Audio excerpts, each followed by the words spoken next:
मैं रियाज सर, मैं अपने चैनल डिनेमाइट सीरीज के माध्यम से आज मैं आप लोगों को कार्बोहाइड्रेट के विषय में बताने जा रहा हूँ।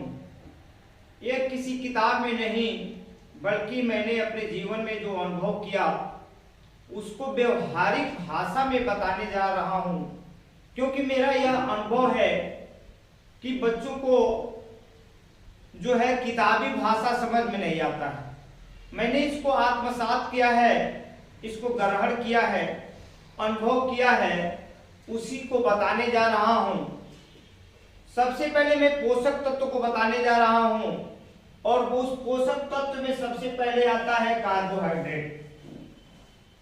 देखिए, कार्बोहाइड्रेट हमको ऊर्जा प्रदान करती है, क्योंकि इस शरीर को गतिमान करने के लिए, इस शरीर को चलाने के लिए हमें ऊर्जा की हर वक्त जरूरी है। कहा जाता है, जैसे एक एग्जाम्पल दैट मानिए आपकी बाइक है, यदि उस बाइक में आप पेट्रोल या डीजल न डालें तो क्या बाइक वो चल सकती है? कदाप नहीं चल सकती है। उसी तरह जब तक हमारे शरीर में यह कार्बोहाइड्रेट नहीं रहता, मेरी शरीर गतिमान नहीं हो सकती है।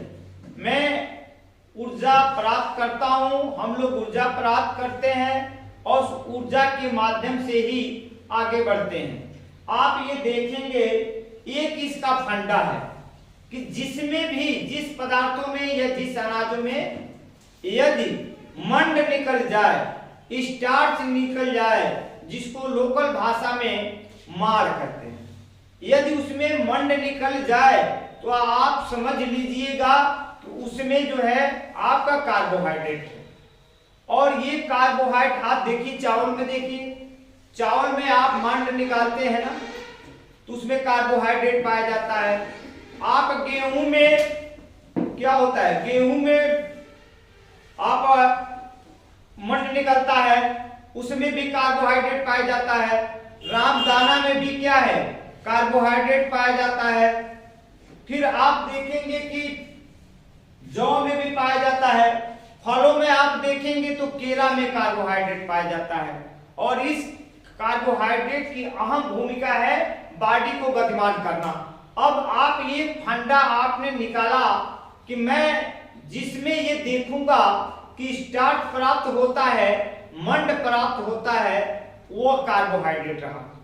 दूसरी बार आ रहे हैं प्रोटीन। प्रोटीन शरीर के लिए अति महत्वपूर्ण है।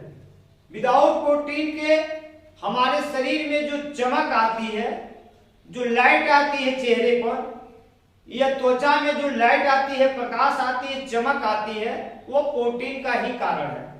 और प्रोटीन हमारे शरीर में प्रतिरक्षा का काम करती है, अर्थात शरीर की वृद्धि तो करती ही है बल्कि यह रोगों से लड़ने की शक्ति पैदा करती है। अब प्रोटीन, सबसे ज्यादा प्रोटीन आप देखेंगे तो प्रोटीन आपका पनीर में देख लीजिए, फिर मछली में देखिए, ये प्रोटीन सोयाबीन में देखिए, इन सबों में प्रोटीन पाया जाता है। और प्रोटीन हमारे शरीर को रोगों के प्रतिरक्षा करती है। आइए बसा देखें, मछली में भी प्रोटीन पाई जाती है, इसलिए पश्चिम बंगाल के लोगों को आप देखेंगे तो वहां प्रोडक्शन ही क्या है, मछली का बहुत ज्यादा है और ये आंखों की रोशनी को भी बढ़ाती है। आइए फैट के विषय में जानूं। फैट का मतलब यह होता है कि शरीर में चर्बी समझिए, और फैट की इतनी अहम महत्वपूर्ण भूमिका है कि ये हमारे शरीर में, जिन लोगों के शरीर में फैट नहीं होता है, वे न तो गर्मी को सहन कर सकते हैं न तो जाड़े को सहन कर सकते हैं, क्योंकि ये हमारे शरीर में एक लेयर बनाती है, एक परत बनाती है, और वह परत हमारे शरीर की जो ऊष्मा होती है उसको बाहर नहीं जाने देती है, और बाहर से जो ठंडापन हुआ या गर्मी हुआ उसको रोकती है। यह तैलीय पदार्थों में सबसे ज्यादा पाया जाता है।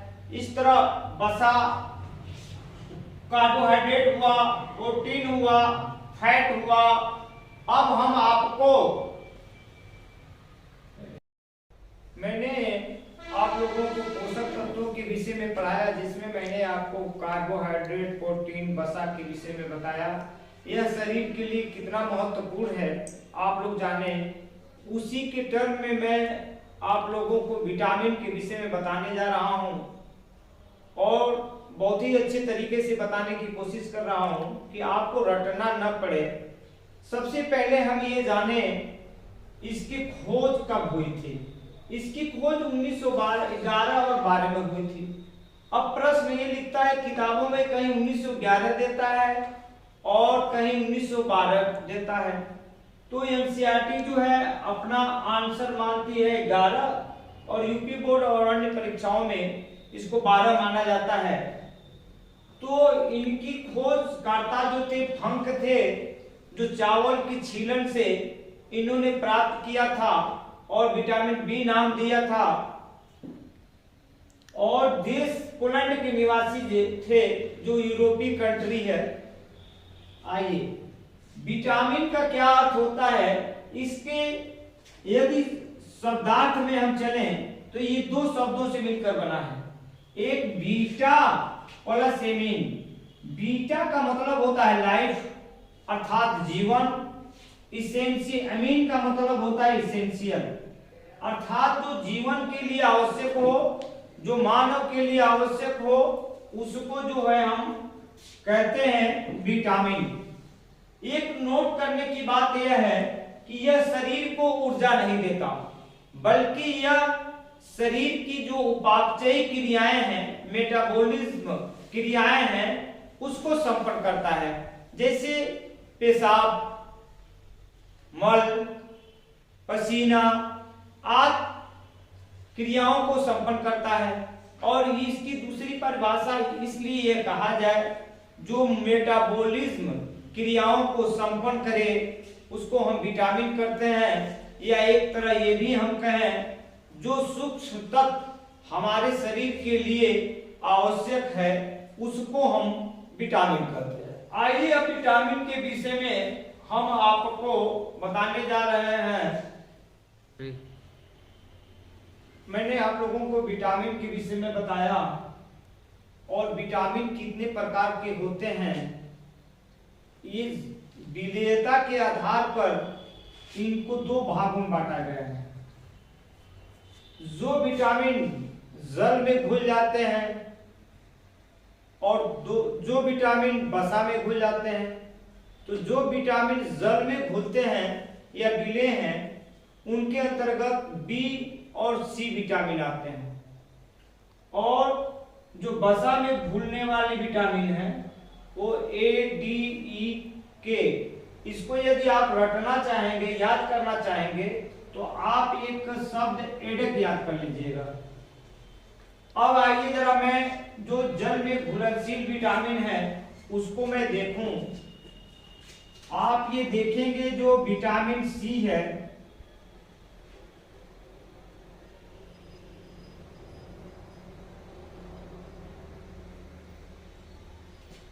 विटामिन सी कह लीजिए। देखिए जितने भी खट्टे पदार्थ हैं उनमें विटामिन सी पाया जाता है, चाहे वो संतरा हो, आम हो, जो भी खट्टे पदार्थ पाए जाएंगे उसमें आपको विटामिन सी पाया जाएगा।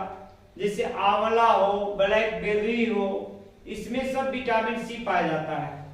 और इसकी कमी से जो आप देखेंगे, जो मसूड़ों में खून आना, फूल जाना, मुंह से बदबू आना, ये सब विटामिन सी की कमी से ही होती है। और बालों का झड़ना आप देखेंगे सबसे ज्यादा, और इसका जो रासायनिक नाम है वो है एस्कॉर्बिक एसिड। Ascorbic acid.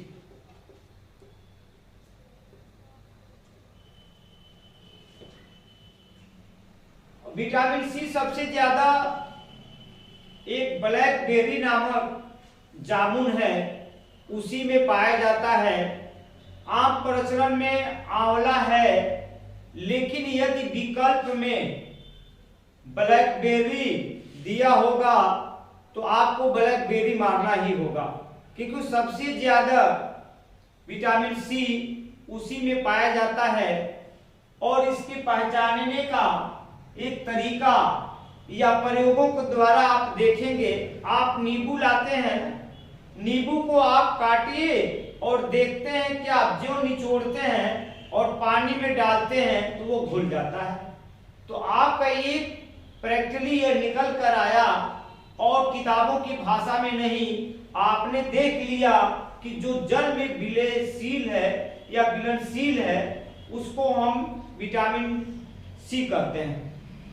और इसके आंवले के देखिए, आंवले के क्या लाभ है?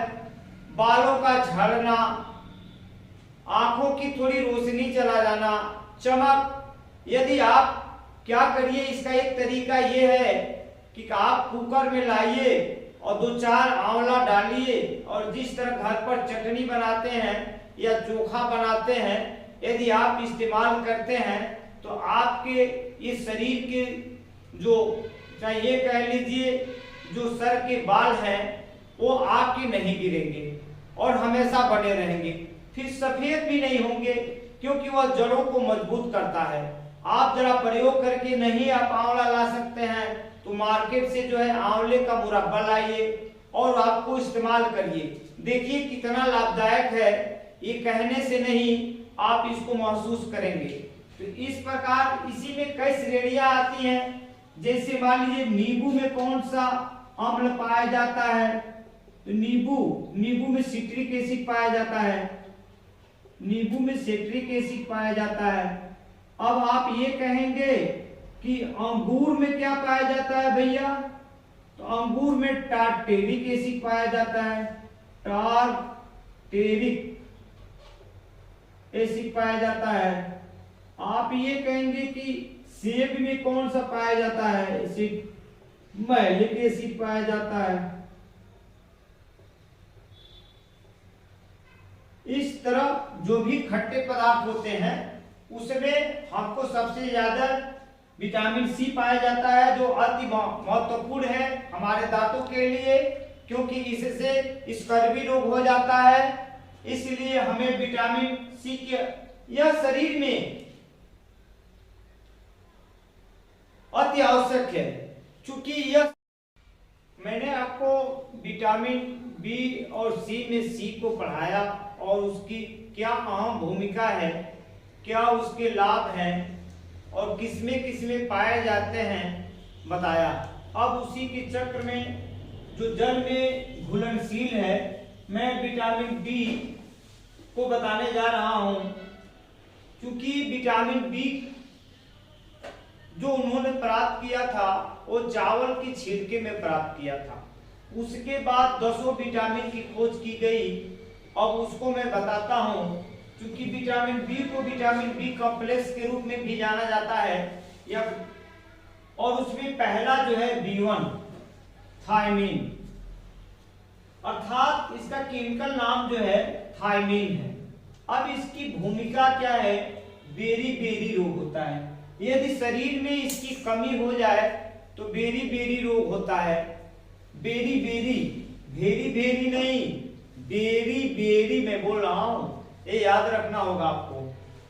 देखिए बेरी बेरी रोग का मतलब यह होता है जिससे खुजली होना, दाग होना, सफेद दाग होना, मुंह पर छाई हो जाना, इसको ही बेरी बेरी कहते हैं। पहले जब हम लोग बचपन में रहा करते थे तो देखते थे कि मेरी माँ या बहनें जब चावल बनाया करती थी तो उसमें माड़ पसोती थी और हम लोग चटनी चोखा या साग से बड़ा चाव से खाते थे। आजकल कुकर ने स्थान ले लिया है। अब उसमें क्या होता है कि चावल पक जाता है, मंड निकलता नहीं है, इसलिए आज भी उसकी आवश्यकताएं हैं। यदि हम उसके मंड को खाएं तो हमें ये रोग से मुक्ति मिल जाएगी। तो इसलिए मंड में जो भी, जैसे मान लीजिए गेहूं में भी मंड पाया जाता है, चावल में भी पाया जाता है, केला में भी पाया जाता है, रामदाने में पाया जाता है, तो इसी को कहते हैं B1 थायमीन। इसको यदि आप याद करना चाहते हैं तो B1 था, इस तरह याद करिएगा, B1 था, आपको आसानी से याद हो जाएगा, उस तरह आप बोलते हैं B1 था, ऐसे याद कर लीजिएगा। आइए बिटूरा अर्थात विटामिन B2 को हम राइबोफ्लेविन कहते हैं, इसका नाम है राइबोफ्लेविन। राइबोफ्लेविन जो है, आप इसको याद करने का तरीका है, आप ये कर सकते हैं बिटूरा, बिटूरा आप इस तरह भी लिख सकते हैं, उस तरह याद नहीं होगा, मिस करने लगता है एग्जाम में। आपके हर एग्जाम में जो है आप देखेंगे कि जरूर न जरूर एक केमिकल नाम को जरूर पूछ लेता है। इस तरह हम देखेंगे बिटूरा। आइए B3 नियासिन। नियासिन जो है, B3 का नाम नियासिन, इसकी कमी से पेलाग्रा रोग हो जाता है। ये रोग ये है, जैसे मान लीजिए बेवाई फट जाना, ये पैरों में लगता है जैसे तलवार से काट दिया गया हो। कहा भी जाता है कि जाको पैर फटी ने बिवाई, सो क्या जाने पीर पर आई, अर्थात जिसके पैर में यदि बिवाई न फटा हो वह कैसे दूसरों के दुख को समझ सकता है, क्योंकि जो बीवाई होती है, पेलाग्रा रोग होता है, उसमें बहुत पीड़ा होती है। ये अधिकांशतः हमारे जाड़े के दिनों में ही हुआ करता है। आइए जरा ये B5 को देखें, इसको कहते हैं पैंटोथेनिक। B5 का नाम है पैंटोथेनिक, और B6 इसका नाम है पाइगाडॉक्सिन। ये अति ही महत्वपूर्ण है, क्योंकि यह महिलाओं के मासिक धर्म में बहुत ही लाभ पहुंचाता है, जिसको आप MC भी कह सकते हैं, मंथली सर्कुलेशन में बहुत ही लाभ पहुंचाता है इसको। आप आइए B7 की बात करें, इसका नाम है बायोटीन। आप एक बात ध्यान रखिएगा, इसमें B4 और B8 नहीं है, क्योंकि 4 दुनिया 4 का जो मल्टीपुल है वो नहीं है, इसलिए आपको B4 और B8 नहीं इसमें है। और आप B12 को देखेंगे, इसको कहा जाता है कोबालामाइसिन। ये विटामिन B कॉम्प्लेक्स का रूप है। इस तरह आपने ये देखा कि विटामिन B के कई रूप हैं। ये पहले विटामिन B की खोज किया, उसमें बाद में 10 विटामिन की खोज हुई, उसमें हमने थायमीन को बताया, राइबोफ्लेविन को बताया, B3 नियासिन को बताया, B5 को बताया, B6 को बताया, B7